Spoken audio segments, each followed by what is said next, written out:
There may be times when you'll need to turn off your water supply, either to your whole home or to individual taps or showers. This could be because you're carrying out alterations, upgrades, or general maintenance to your plumbing, or because you've discovered a leak. The main water supply into your home is controlled by a stopcock, sometimes called a stop tap. This water isolation valve will be next to your water meter, which may be located in the garage, under your sink, or in an access panel by your front door. There is also an external water shut-off valve which stops the water outside your property within an appliance box. This is only for use if it is needed to stop the water entering the property. To turn off the water inside your property, twist the stopcock clockwise. You will be able to see the valve moving in, restricting the flow of water.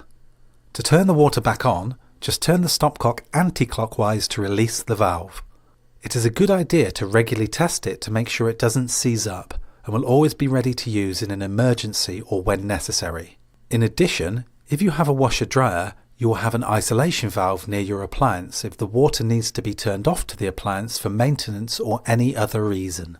If the direction of the valve is in line with the pipe, then the water feed is on, and if it is at a 90-degree angle to the line of the pipe, it is turned off.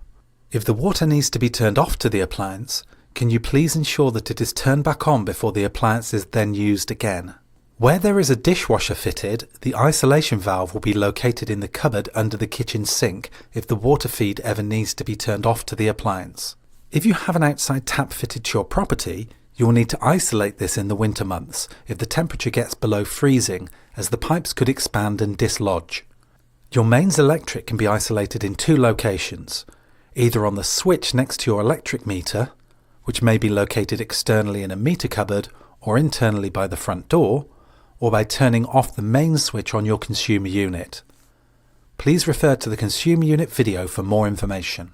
Your gas can be isolated with the yellow valve under the boiler.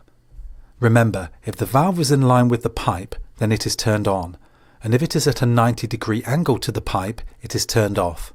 You can also isolate the gas feed using the valve next to your gas meter, which will be located outside your property. You will also need to isolate your gas in the event of a leak. To help avoid a leak happening, make sure you know where the pipes are located before fixing anything to the walls.